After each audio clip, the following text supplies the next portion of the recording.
वो क्या करेंगे, आपके ऊपर कोई भी प्रभाव नहीं डालेंगे।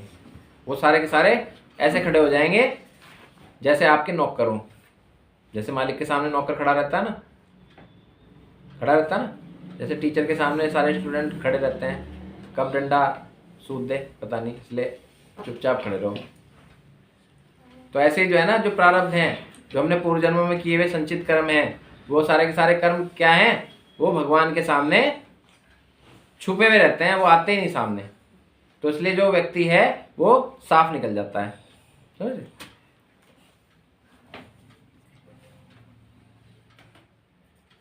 तो इस कारण से जो है हमें भगवान का नाम जो है सतत लेना चाहिए। अब एक दूसरा श्लोक आता है, ये श्रीमद् भगवद गीता का ही है, 18वें अध्याय का 66वां श्लोक है।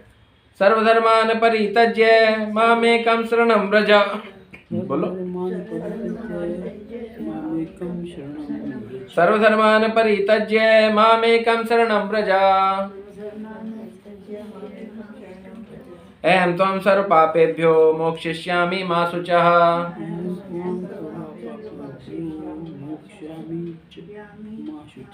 तो भगवान कह रहे हैं सभी धर्मों का परित्याग कर दो। सभी कौन से धर्मों का परित्याग करने के लिए कह रहे हैं भगवान? भगवान हिंदू धर्म को छोड़ने के लिए कह रहे हैं क्या? या इस्लाम धर्म को छोड़ने के लिए कह रहे हैं, या ईसाई धर्म को छोड़ने के लिए कह रहे हैं? क्या कह रहे हैं भगवान? जो देवताओं की पूजा करते हैं, कोई किसी की करते, धर्मों को छोड़ने के लिए कह रहे हैं, सभी धर्मों का परित्याग कर दो। अब कोई हिंदू है तो हिंदू छोड़ दो, कोई मुसलमान है तो मुसलमान छोड़ दो, कोई जो है ईसाई है तो ईसाई छोड़ दो। ये कह रहे हैं क्या भगवान यहाँ? ये कह रहे क्या माता जी? ये नहीं कह रहे ना। तो भगवान क्या कह रहे हैं यहाँ? भगवान कह रहे हैं कि जो तुमने मनोधर्मी बना रखे हैं ना, जो तुमने उल्टे सीधे धर्म बना रखे, जैसे चाय पीने का धर्म, भाई चाय नहीं पीऊंगी तो मैं जो है ना, मेरे सिर में चक्कर आ जाएंगे, मैं तो अभी गिरी है ना, 4 बज गई थी चाय नहीं बनी अब तक, सिर पे उठा लिया पूरा घर। तो ये जो धर्म है ये क्या हो गया? ये मनोधर्मी है। या आज तो एकादशी है जी, एकादशी में खाना कुछ अन्न खा लिया तो क्या दिक्कत है? व्रत तो कर ही लिया हमने, व्रत तो रख ही रखा, अन्न खा लेंगे तो कोई दिक्कत थोड़ा है जी। तो ये क्या है? ये मनोधर्मी है, ये धर्म है ना। भाई जी ने तो ले ली का। अब भगवान कहते हैं कि कुछ लोग कहते हैं कि भगवान तो हर जगह है जी, भगवान तो हर जगह है जी, मूर्तियों में थोड़ा ना भगवान होते हैं। तो भाई जब भगवान हर जगह है तो मूर्ति में भी तो भगवान होने चाहिए। तुम कह रहे हैं ना अपने आप कि भगवान तो हर जगह है, तो मूर्तियों में थोड़ा ना भगवान है। तो जब हर जगह भगवान है तो मूर्ति में भी तो भगवान है। तो ये जो भाव है, ये इस तरह के लोग जो अपने मनोधर्म, अपने नए नए जो धर्म है बना के बैठ जाते हैं, उन्हें कह रहे छोड़ दो। केवल उन धर्मों का पालन करो जो भगवान ने बना के दिए, जो साधु संतों के शास्त्रों के माध्यम से आपको पता लग रहे, उन धर्मों का पालन करो। तो भगवान यहाँ कह रहे सर्वधर्मान परित्यज्य, ऐसे जो उन्मुक्त धर्म है, जो अपने आप बनाए हुए धर्म है, उनका परित्याग कर दो। मामेकं शरणं व्रजा, एकमात्र मेरी शरण में आ जाओ। भगवान कह रहे ना, ये नहीं कि सोमवार को तो जो है शिव शंकर के चरणों में पड़ जाओ, मंगलवार को हनुमान जी के चरणों में पड़ जाओ, बृहस्पतिवार को जो है किसी गुरु के चरणों में पड़ जाओ, शुक्रवार को जो है माता रानी के चक्कर में पड़ जाओ, चरणों में पड़ जाओ, है ना। इतवार को जो है सूर्य देवता के चक्कर में पड़ जाओ। तो भगवान यूँ कह रहे हैं कि एकमात्र मेरी चरणों का आश्रय ग्रहण करो। अहम त्वं सर्व पापेभ्यो, मैं तुम्हारे सारे पापों का समूल नाश कर दूंगा। तुम्हारे पाप कैसे? जो प्रारब्ध हैं, जो तुमने इस जन्म में और पूर्व जन्म में जो कर्म किए हुए हैं, जो गलत काम किए हुए हैं, जैसे तुमने अनजाने में जो है बहुत सारी चींटियों को मारा हुआ, बहुत सारी कॉकरोचों को मारा हुआ, बहुत सारी छिपकलियों को मारा हुआ, बहुत सारे मच्छरों को मारा हुआ, है ना।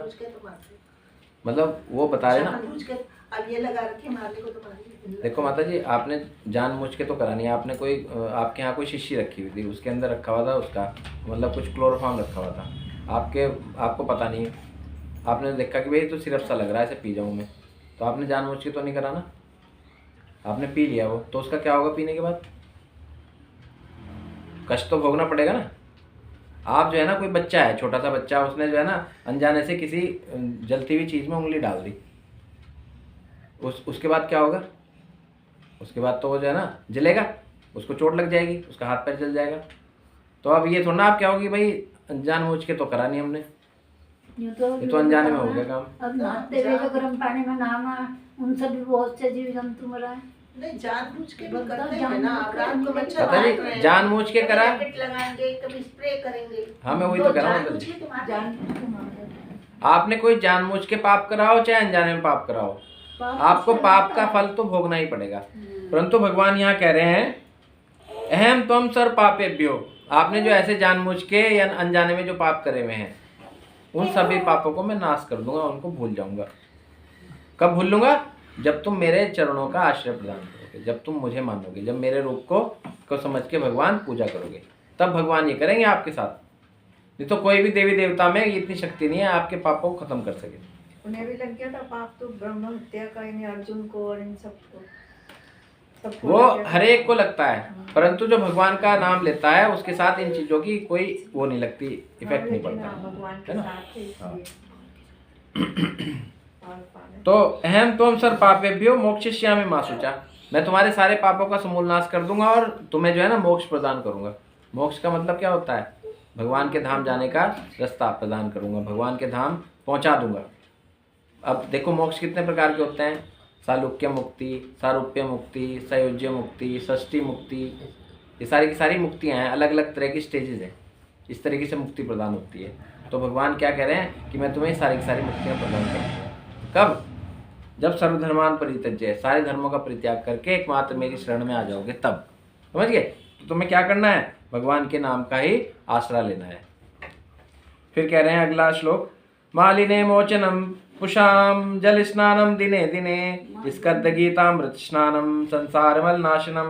मालिन्य मोचन साम जल स्नान दिने, सकल गीता मत स्नान संसार मल नाशनम। हाँ, तो भगवान कह रहे हैं कि जो मनुष्य है वो जल में स्नान करके अपने आप को स्वच्छ कर लेता है। जल में क्यों नहीं स्नान करता है आदमी?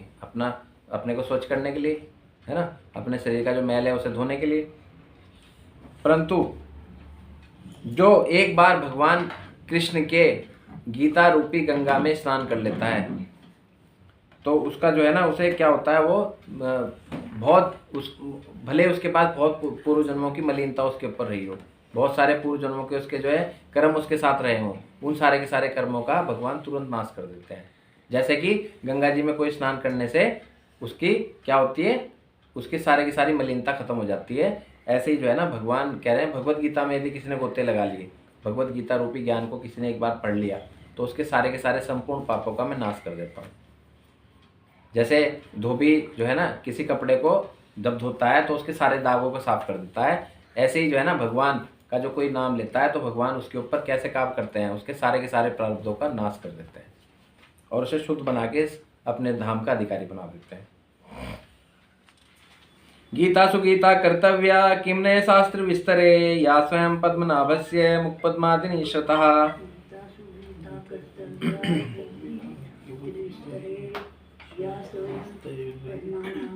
जिसके पास भगवत गीता है बोलो, आवाज नहीं आ रही। गीता सुगीता कर्तव्या किमने शास्त्र विस्तरे या स्वयं पद्मनाभस्य मुखपद्मादिनी श्रुतः। तो जो श्रीमद् भगवत गीता है वो ही सुगीता, सुगीता मतलब पढ़ने लायक है। चंपक, गृह शोभा, नंदन, ये नहीं, भगवत गीता है ना। भगवत गीता ही सुगीता, विवेचना करने के लिए, पढ़ने के लिए उपयुक्त है। और यदि किसी ने एक बार श्रीमद् भगवत गीता का पाठ कर लिया तो उसे फिर ना तो 108 उपनिषद पढ़ने की जरूरत, ना चारों वेदों की पढ़ने की जरूरत, ना 6 शास्त्र पढ़ने की जरूरत, ना 18 पुराण पढ़ने की जरूरत, उसे कुछ पढ़ने की जरूरत नहीं। श्रीमद् भगवत गीता पढ़ने के बाद वो सारा का सारा ज्ञान उसके अंदर ऑटोमेटिकली आ जाएगा। या स्वयं पद्मनाभस्य मुख पद्मादिनी श्रुता, क्योंकि जो गंगा जी है वो भगवान के पैर से निकली है और श्रीमद् भगवत गीता भगवान के मुख से निकली है। तो जो नीचे से पैरों से निकली वो भी पवित्र है और जो भगवान के मुख से निकली वो परम पवित्र है। तो गंगा जी नीचे चरणों से निकली और भगवान के मुख से क्या निकली? गीता निकली। तो गीता उससे भी ज्यादा पवित्र है।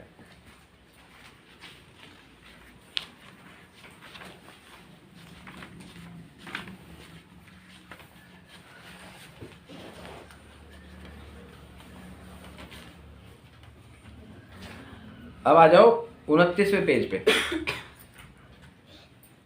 भारत अमृतम सर्वस्य, भारत अमृत सर्वस्यम विष्णु वक्तादिनि श्रुतम गीता गंगोदकम पीत्वा पुनर्जन्म न विद्यते। तो जो गंगा जल को पीता है उसे मुक्ति की प्राप्ति होती है। जो गंगा जल पीता है ना, अब जैसे कोई व्यक्ति मरने वाला होता है, उसके मुंह में बार बार गंगा जल डालते हैं, या हम गंगा जी में स्नान करने जाते हैं, क्यों? मुक्ति प्राप्त करने के लिए, हमारे जो कर्म है उनको धोने के लिए, अपने को साफ सुथरा करने के लिए जाते हैं ना। मतलब ये नहीं कि शरीर का मल साफ करने के लिए जा रहे हो ना, जो हमने उल्टे सीधे काम किए हुए उन्हें उनसे उसका पेंडा छुटाने के लिए जा रहे हैं उनसे। तो क्या कहते हैं, जो गंगा जल पीता है उसे मुक्ति की प्राप्ति होती है, और जो श्रीमद् भगवद गीता का अमृत पान करता है उसे क्या होता है, उसका जो है दोबारा से जन्म नहीं होता। पुनर्जन्म न विद्यते, वो दोबारा से इस मृत्यु लोक पे दोबारा से जन्म नहीं लेता। अब देख लो कितना सरल उपाय है कि आपको इस मृत्यु लोक पे दोबारा आना है या नहीं आना है। यदि आपको नहीं आना है तो आपको श्रीमद् भगवद गीता का पाठ नित्य करना पड़ेगा। एक मात्र जो है इसको पढ़ने मात्र से ही आप जो है ना दूसरे जन्म दोबारा जन्म इस मृत्यु लोक पे नहीं लोगे। तो इतना बड़ी बात भगवान इसमें बोल रहे हैं। फिर अगला श्लोक, सर्वोपनिषदो गावो दुग्धा गोपाल नंदना पार्थवत्सो सुधीर्भोक्ता दुग्धम गीतामृतम महत्म।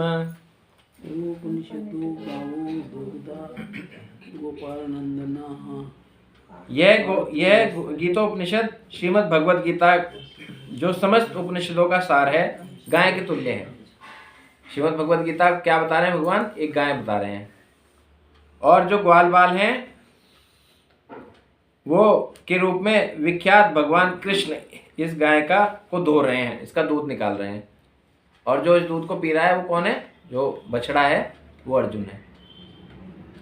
भगवान, ये श्रीमद् भगवद गीता क्या है? गाय के तुल्य है, और इस गाय का जो दूध को धोने वाला है वो भगवान कृष्ण है, और इस गाय के दूध को पीने वाला कौन है? अर्जुन है। तो इस माध्यम से आप समझो कि ये जो श्रीमद् भगवद गीता है वो साक्षात क्या है? गाय के तुल्य है। और इस गाय को कौन धो रहा है? कौन धो रहा है? भगवान कृष्ण धो रहे हैं। और इससे जो अमृत मिल रहा है वो कौन पी रहा है? वो अर्जुन पी रहा है। तो हम यहाँ जब इस चीज़ का पान कर रहे हैं, हम कौन है? हम अर्जुन हो गए, है ना। तो ये जो है साक्षात भगवान कृष्ण की वाणी है। अब देखो बहुत इंपॉर्टेंट श्लोक आ गया। एकम शास्त्रम देवकी पुत्र गीतम, बोलो सभी लोग, एकम शास्त्रम देवकी पुत्र गीतम एको देव देवकी पुत्रेव एको मंत्रस्य नामानि यानि क्रमापेकम तस्य देवस्य सेवा। तो भगवान कृष्ण कह रहे हैं कि इस पृथ्वी पे एक ही शास्त्र है। अब मैंने बताया ना 6 शास्त्र, 4 पुराण, 18 पुराण, 18 पुराण, 4 वेद, 108 उपनिषद। 6 शास्त्र देखे थे हमने। हाँ बताऊंगा माता जी, अभी देख के तो थे, मैंने तो पढ़े कई बार, उसे वो दिमाग से निकल रहे मेरे, बताऊंगा। तो उसे देखूंगा पहले, बाद में बताऊंगा। तो एकम शास्त्रम, इस पृथ्वी पे जो एक शास्त्र है, इस पृथ्वी पे और कोई शास्त्र नहीं है। कौन सा शास्त्र है? देवकी पुत्र गीतम। भगवद गीता का एक नाम क्या है? देवकी पुत्र गीतम।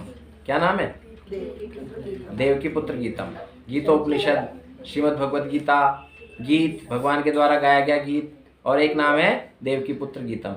तो ये भगवान का भगवद गीता का भी नाम है। देवकी पुत्र गीतम क्यों है? क्योंकि वो देवकी के पुत्र हैं और उन्होंने जो गीत गाया वो गीता है। एको देव देवकी पुत्र, एक ही देवता है इस पृथ्वी पे। कौन है? एक ही देवता है। कौन है वो? भगवान कृष्ण। वो देवकी के पुत्र हैं। जो देवकी के पुत्र कृष्ण हैं वही इस पृथ्वी पे एकमात्र देवता हैं। कौन है देवता इस पृथ्वी पे? हाँ बता, कौन देवता है इस पृथ्वी पे? दांत दिखा दे बस अपने, दांत बहुत छिद्दे इसके, बहुत पैसे वाली बनेगी। जिनके दांत छिद्दे होते हैं कैसे होते हैं? बहुत पैसे वाले होते हैं वो। धन छिदंता गुणन भवंता, सपोज उसके पास 1 रुपया दे दो तो 10 रुपये बना देगा उसके। गुणवान होता है।